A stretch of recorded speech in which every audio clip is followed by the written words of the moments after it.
Hello everybody and welcome. In this video I'm going to show you how to enable bass boost for your earbuds EARFUN Free Pro 3.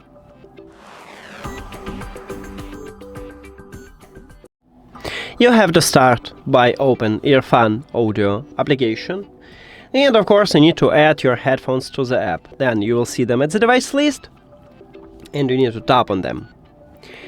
After that you need to find EARFUN equalizer and tap at this line. Right here at the top we have presets what EARFUN offer for us, so just move to the left, and right here we have free bass boost modes.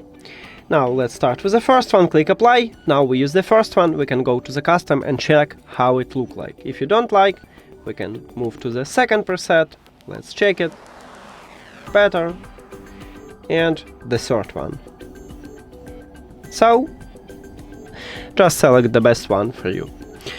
Thank you for watching this video. If you found it helpful, please consider subscribing to the channel and leave the like on the video. See you later!